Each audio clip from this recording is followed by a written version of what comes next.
This SwarmHR help video is going to talk about how to cover file storage. So let's go under the user access dropdown and click on file storage.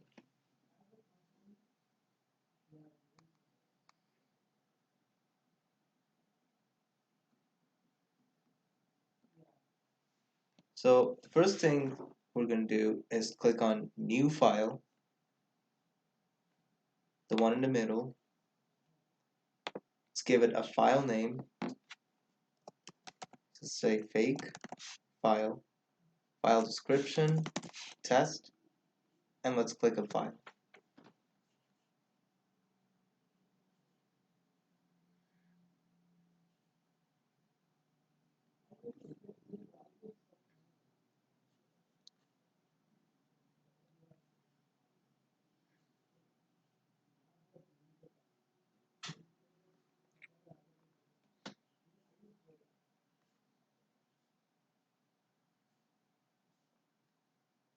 And hit upload.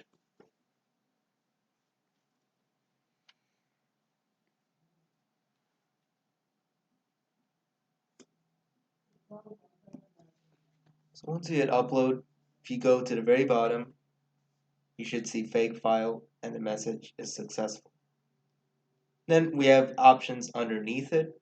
So let's click on the first button, download, which simply allows you to download it to your PC as a PDF or based on what the file type was.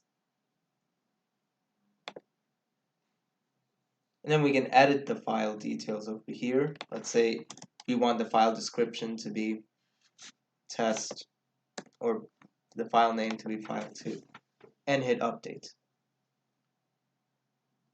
And there you can see over here the name is fake file2. Let's click on the third button named move file. And this just tells you you're trying to move the file and it might affect existing permissions. And we should proceed with caution. In our target folder, we're going to select sample folder. And yes, we want to move the file.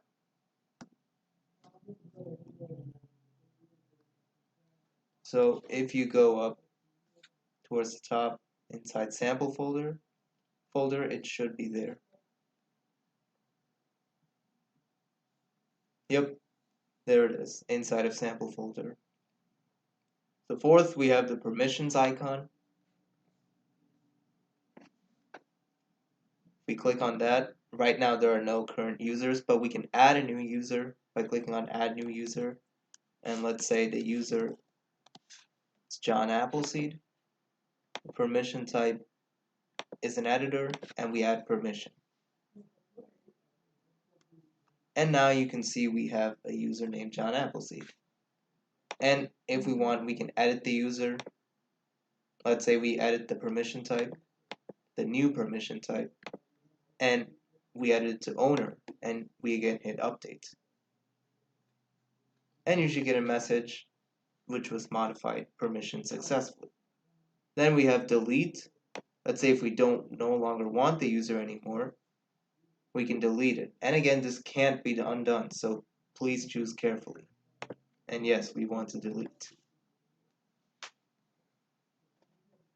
And now we hit close. And again, last but not least, this is delete in files. So similar to the user, again, this cannot be undone. So please choose carefully and proceed with caution. And we're going to delete. And there you go. The file is no longer there. Now let's go up to the top. Multiple files work similarly to new files. It's just the same thing except you import more than one file. New folder would be creating a folder where you'd put in a folder name and also a description. Then you'd hit create folder and the folder would then be created. As you can see, there's a couple options here. Again, these work similarly to the options for the files. Again, you can edit the information, you can move the folder, you can add permissions, and you can delete the folder. That's it for the video. If you guys have any questions, please feel free to contact us. Our email is in the link below, and thank you.